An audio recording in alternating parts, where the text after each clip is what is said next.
Thank you, DTM Sajid Satish. Moving on, our next speaker is an educator and an entrepreneur.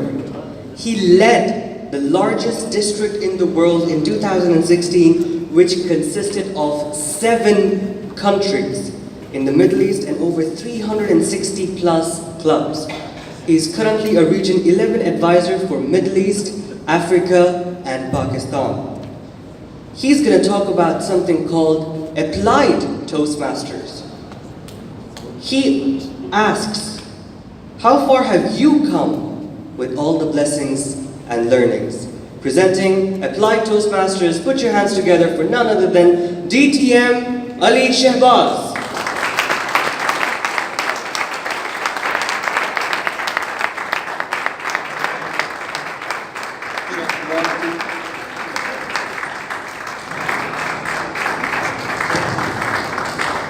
Check, 1, 2. Audience at the back, am I audible? Check, 1, 2, 3. Good. No?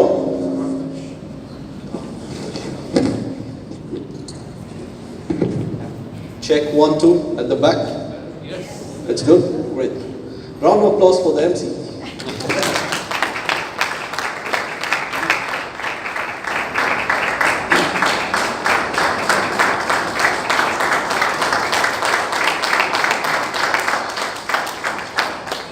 So fellow Toastmasters and guests, our MC today fit my mic as you saw, and he didn't look confused because he has done it many times.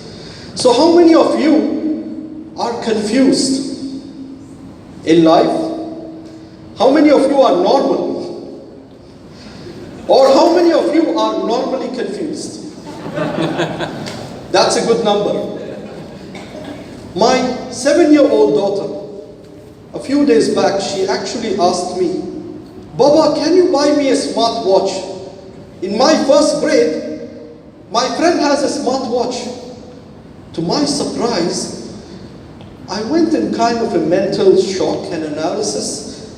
What will a 7-year-old actually do with a smartwatch?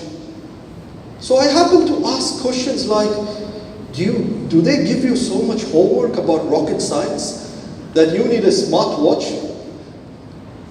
Do you get emails from your school principal? Very hard calculations or weather forecast using the smartwatch?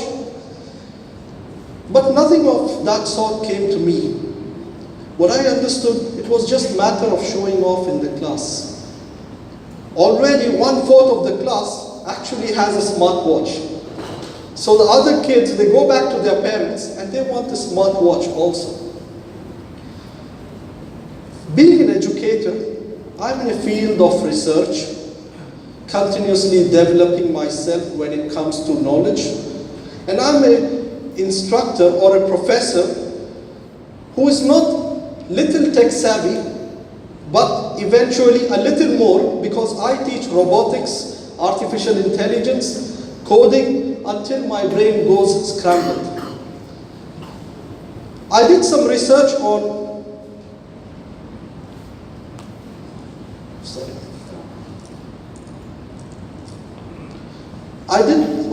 that was supposed to be the first screen, Applied Toastmasters. You see all that tools, you're not going to use them actually. The tires have been changed before, previously.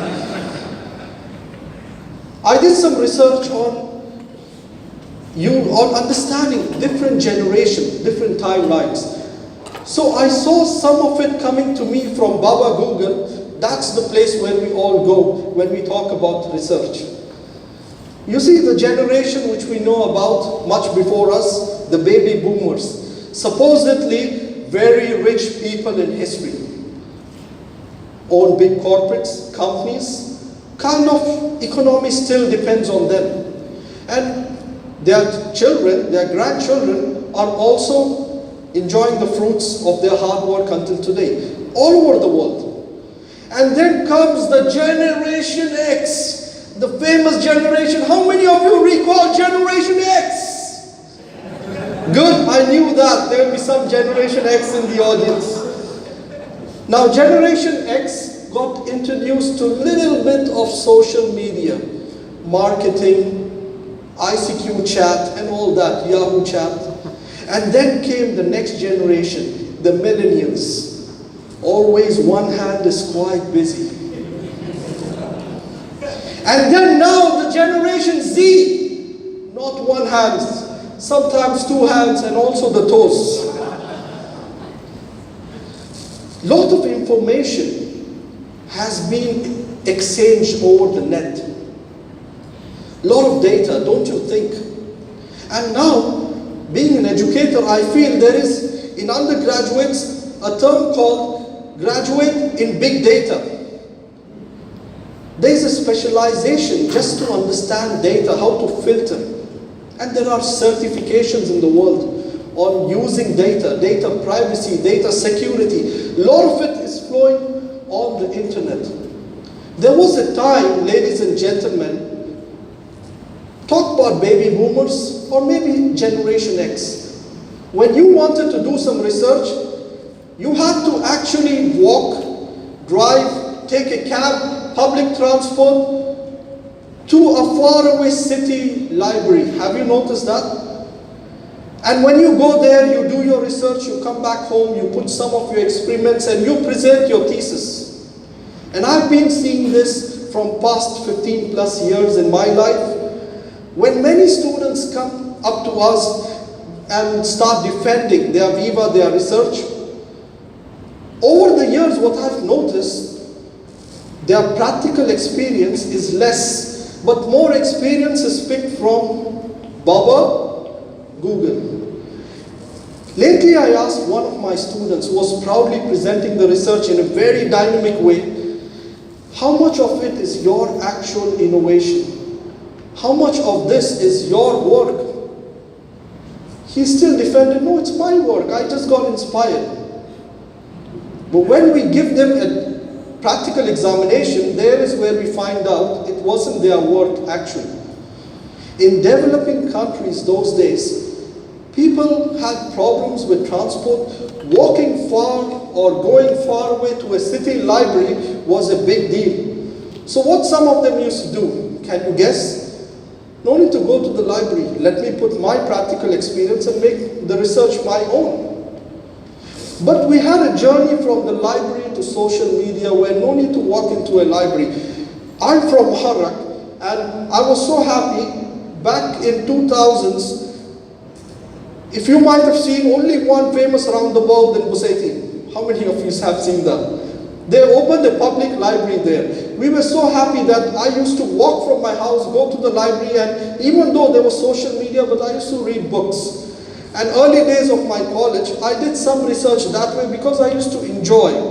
And we knew the timings when girls would also come to the library. It was fun. We did our research in many case analysis, I would say. But now social media has it all. The libraries are getting empty. Internet is playing a big role in our lives. And you see that picture, internet is something like this. You get a lot of information flowing. When I today start a research topic, and maybe you can relate to this. I pick a topic, that topic leads me to another topic, then this topic leads me to another topic, then another topic, only to find out I even forgot what I sat here for. And then I go back, starting all the way again. This happens to you, ladies and gentlemen, also? So this is the internet. Data flow, heavy data, coming from different researchers, innovative, and to tell you the truth, we have dark web also now, or deep web. More data is flowing from unknown resources. Have they been tested, tried? We really don't know. But it's all out there. And sometimes it's funny when we catch our students with highest number of plagiarism. Because they paraphrase their thesis and they say it's their own. But being in the business, we know how much they own it and how much others own it from unknown resources. These are the few brands of overflow of data on the internet. There are thousands of brands, thousands playing with our mind. When I think of a child, it's like a pure glass of jug, and we pour in so much information from different sources. And then we as parents, we as siblings, we think, why is our child or why this young generation is changing? They are changing because of all the data flow. The problem is not just that. The problem is with all the data flow, how much are they executing? And if that data is a dangerous one, which can malign their minds, they would execute it in a wrong way. Or if they cannot execute what they want to do, they might do something silly. Because it's there in the head, all the data. Information anxiety. How many of you have heard this before? Good. Lot of data, less execution, more thoughts. What should I do? I heard about this thing on the internet. Where should I execute this? Where should I go? And this creates more problem with the behavior, emotional intelligence. And people fall in emotional anxiety. Now, how many guests are in the hall? Okay, 1, 2, great, 3. So for the guests, just to let you know, this is the Toastmasters International latest program. It's an amazing one, very robust. You should join Toastmasters today. Okay, this program is an amazing one, lately formed by Toastmasters International after a lot of research. Fits the corporate world. Each program here or each module is a part on its own. So what happens coming back to Toastmasters? Once a Toastmaster told me, DTM Ali, can I check everything and then decide which path to choose? I was like, seriously, why do you want to do that? Just write on a piece of paper your strengths, your weaknesses. If you're bad in persuasing in your corporate meetings, go for persuasive influence. If you're bad at giving presentations, go for presentation. Don't read everything. There'll be so much of information and little execution which is going to confuse you. This is a normal cycle we look at. Goals, thoughts, action, results. People have different diagrams. I just picked this. We know our goals in life. We know our purpose. We get stuck in thoughts for a very long time, be it a university research, corporate life. That's the place when we hit the data part on the internet. We just dwell so much on the data, on our thoughts. It plays with our mind that we don't even think of actions, and then we want amazing results. So this was the example I was giving before about pathways or any other knowledge you want to perceive. If you are reading something about it, try to execute it before you go deep down and then you don't know what to do next. What's the problem exactly? Easy, quick, and simply so much information and less application. What happened with me, today I stand in front of you twice the district parliamentarian. For the guests, that's one role which nobody or not everybody wants to touch because there's a lot of reading, governing documents, constitution, district bylaws, Toastmaster protocols and policies. We don't want to go there. It's kind of a very hard job to read all that. But how did I read it? Because back in 2005, one of my mentor, Nomen Hilongos, when I became the president of the club, there was a conflict in the club. He took me that night to the KFC in Adliya, we sat together and he gave me some documents to read. And that process was the second time. Even when I was VP Education, he hammered me good. So we went through the documents and looking at the bunch which he brought with him, I was kind of confused. I got to read all this? He said, yes, you have to. And I'm going to ask you every time when we meet some section. And you got to understand all this. I was like, okay. But what happened with that mentoring, real life exchange of thoughts? What happened was, I actually built my foundation. I read, I applied in the club meetings. I read, I applied in the club meetings. So what I do today, I don't do anything extra. When other districts, they call me or different countries, talking about parliamentary procedures, because my foundation is strong, I did research, I executed, applied, and that's how I built my base. So you can ask me questions on parliamentary procedures, but if you are going to ask me questions today about pathways, I would humbly apologize. I would forward it to Manjula and Nagendra. So I didn't do my research work there still, but someday I will. We dwell in thoughts rather than action. In thoughts, there is a saying called, something my friend Vivek told me, paralysis by analysis. So this is what we hit at always by dwelling so much in thoughts. How many of you know them? By show of hands? That's a good number. For those who don't know them, when people come and tell me I'm a DTM 4 times, 3 times, I just get shocked, okay? Would you want to come with me to a corporate demo meeting? Let's do a corporate demo meeting. I really need that kind of experience. The guy chickens out. Sorry, I can't. I never did it before. So, DTM Joel, he has one DTM.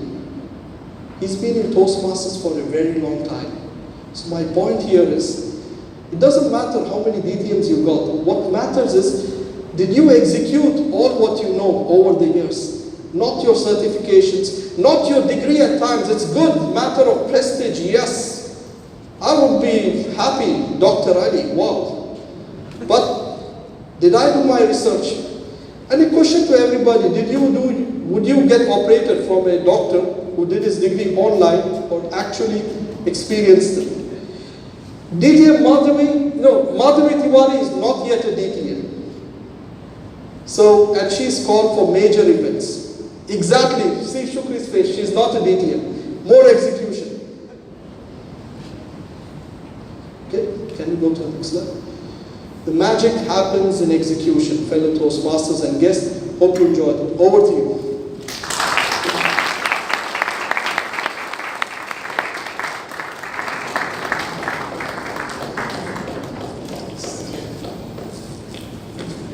Thank you.